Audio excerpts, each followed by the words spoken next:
Hai semuanya dan selamat siang Bapak Ibu dan juri. Perkenalkan, nama saya Rambu Mutiara. Saya sekolah di SDM Batakapidu, Desa Batakapidu, Kecamatan Kota Wengapu, Kabupaten Sumba Timur. Saya membawa cerita yang berjudul Ula Bepa. Cerita ini kami ambil dari Kabupaten Sumba Barat. Ayahku seorang petani, punya kebun, punya ladang. Ayah membaca buku hari ini supaya masa depan menjadi lebih cemerlang. Alkisah ditanam barang banja kali batu-batu dulu. Hiduplah sepasang suami istri yang bernama Ula Bepa dan Lak Dumbana.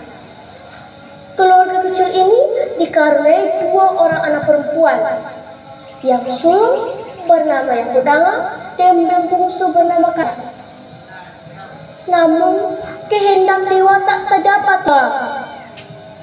Saat kedua anaknya masih kecil, sang ayah pergi untuk selamanya. Demikian juga ibu menyusul kepergian ayah, sehingga kedua anak mereka tinggal menjadi yatim piatu dan hidup sendiri. Untuk memenuhi kebutuhan hidup sehari-hari, kedua kakak beradik bekerja dengan keras. Tersebutlah di suatu saat kelaparan menimpa wilayah Sumba, termasuk tanam barang banja. Untuk memenuhi kebutuhan hidup sehari-hari, terpaksa Yakudanga dan Kasilepa pergi ke hutan untuk mencari ubi.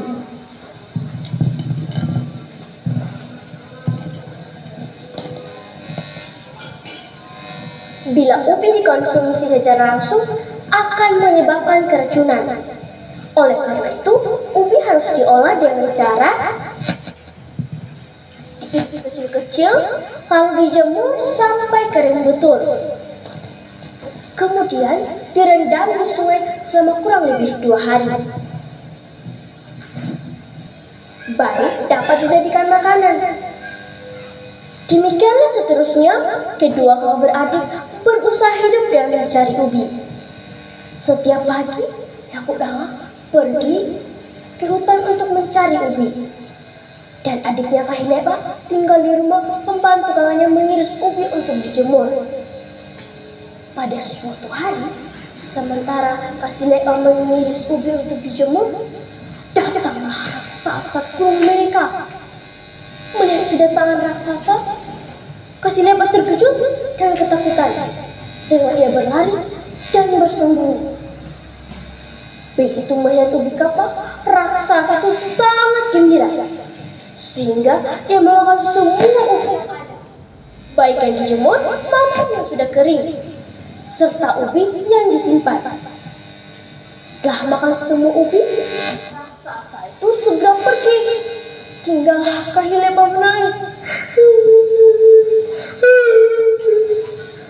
karena persediaan makanan mereka telah habis dimakan oleh raksasa. Kejadian itu menimbulkan malapetaka bagi Kasilepa, karena laporan yang diberikan kepada sang kakak tidak dipercaya. Malah Yakudanga memukul adiknya karena dianggap tidak mampu menjaga makanan yang sedang mereka usahakan. Kejadian itu terus berulang. Kasilepa selalu dipukul oleh kakaknya Yakudanga, dan raksasa itu selalu datang memakan ubi sedang dijemur. Kejadian itu berlangsung hampir setiap hari, sehingga Kahilepa beranggapan bahwa kakaknya tidak sayang lagi kepada dirinya. Saat yang dialaminya, hal itu menyebabkan Kasilepa untuk pergi meninggalkan kakaknya. Maka pada akhirnya Kasilepa meninggalkan rumah kakaknya. Ia pergi ke tempat orang tuanya dikubur, yaitu yang sedang berada di alam gaib atau tanah sari, yaitu kuburan. Sampai di sana, ia langsung mengadakan semedi agar ia dapat berbicara dengan kedua orang tuanya. Dalam semedinya, ia menceritakan seluruh perjalanan hidupnya, bagaimana ia disiksa oleh kakaknya Yakudanga, Pada akhirnya batu kubur itu terbuka.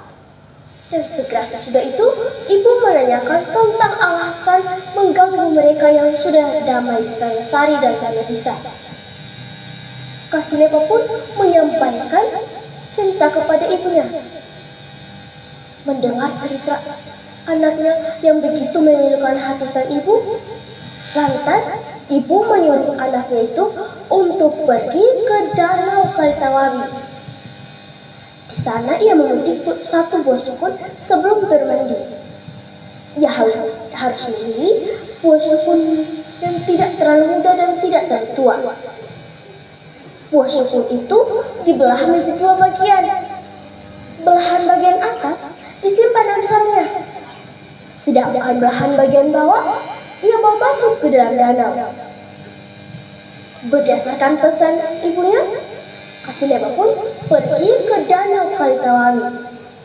Sampainya di sana, ia langsung memetik buah sukun sesuai dengan pesan ibunya. Buah sukun itu pun dibelah menjadi dua bagian. Belahan bagian atas disimpan dalam sarungnya,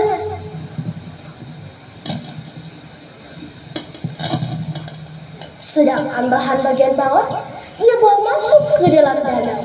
Ia pun mandi. Setelah selesai mandi, Kasilepa naik ke darat hendak mengambil sarungnya.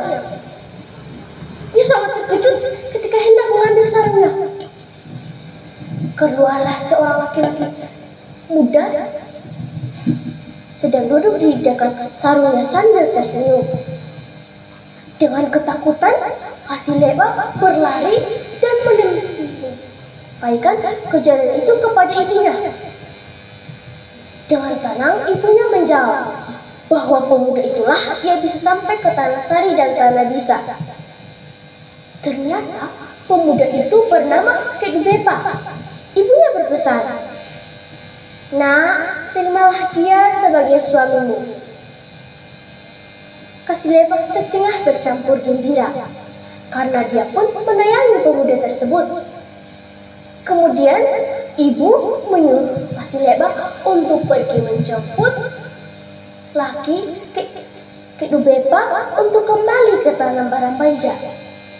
Sebelum itu, mereka berdua harus makan sirip pinang bersama di tempat kediaman ibunya. Setelah makan sirip pinang bersama, ibu berkata kepada mereka, "Balik nikanana di Tanah Barambanja. Pulanglah kamu berdua ke Tanah Barambanja, karena belum saatnya kalian tinggal di sini." Mendengar seruan itu, Kasilepa dan Kedubepa segera bergegas kembali ke Tanah Barambanja. Mereka membawa harta yang sangat banyak yang diberikan oleh orang tua Kasilepa. Sampai di rumah kakaknya, Yakudanga, mereka disambut dengan gembira. Kemudian, Kasilepa menceritakan seluruh perjalanan hidupnya kepada kakaknya. Mendengar cerita adiknya bahwa segala sesuatu terjadi itu berkat dan pertolongan ibunya, maka Yakudanga berkeinginan yang tinggi untuk pergi bertemu dengan kedua orang tuanya. Beberapa hari kemudian, Yakudanga pergi ke kuburan orang tuanya. Sampainya di sana, ia langsung mengadakan semedi dan bercerita seperti adiknya. Tak lama kemudian, batu kubur itu terbuka dan ibunya segera menyambut Yakudanga dengan gembira. Yakudanga pun menyampaikan permohonan kepada ibunya.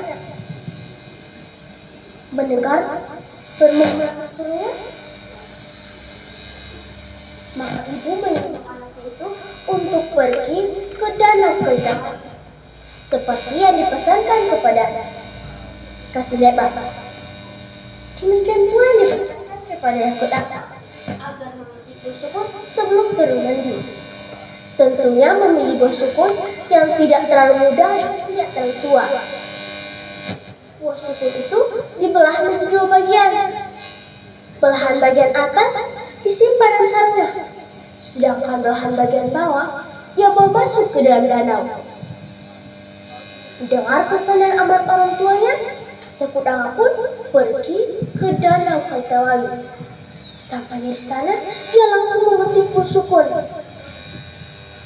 Pada pohon sukun yang akan dipetik buahnya oleh Yakut Danga, banyak sekali buah sukun yang sudah tua dan warna sangat menarik perhatian Yakut Danga.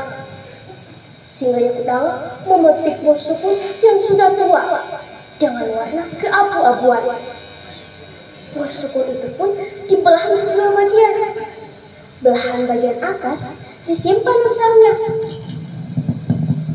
sedangkan belahan bagian bawah ia bawa masuk ke dalam danau dan ia pun mandi. Setelah selesai mandi, Yakut Danga naik ke darat dan mengambil sarungnya. Keluarlah seorang laki-laki tua yang sedang umpan rambutnya. Yakut Danga terkejut dan ketakutan, sehingga ia berlari dan menyampaikan kejadian itu kepada ibunya. Akan tetapi ibunya berkata kepadanya, "Nak, kau telah melanggar pesanku." Ia memilih buah sukun yang sudah tua. Yakut Danga menolak laki-laki itu dan mempertanyakan sikap ibunya yang tidak adil terhadap dirinya. Untuk Kahilema, ibu berikan suami yang muda dan tampan, sedangkan untuk diriku, ibu berikan suami yang tua dan sudah beruban. Ibunya tidak berpilihan bahwa segala sesuatu itu pilihan Yakut Danga sendiri. Kemudian ibu menyuruh Yakut Danga untuk pergi menjemput Laki Mundu atau suami kembali ke tanah Barambanja, karena belum saatnya kalian tinggal di sini. Mendengar penegasan ibunya, maka Yakut Danga dengan amat menyesal akan kebodohannya pergi menjemput Laki Mundu untuk kembali ke tanah Barambanja. Akan tetapi karena ia tidak suka dengan laki tua itu, maka di tengah perjalanan pulang ia menghabisi nyawa Laki Mundu itu dan ia pun pulang sendirian ke rumah. Karena dosa yang telah dilakukan oleh Yakut Danga, maka di tengah perjalanan pulang ia diterkam binatang buas, sehingga Yakut Danga pun meninggal. Suatu saat kemudian berita kematian Yakut Danga sampai kepada Kahilema dan suaminya. Kahilema berinisiatif agar mayat Yakut Danga diangkat dan dikuburkan ke warga yang dilaksanakan pada upacara adat. Inilah akar cerita dari Hula Bepa. Kira-kira pesan apa yang kita ambil dari cerita tadi?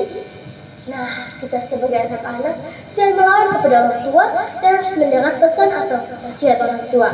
Sekian dan terima kasih.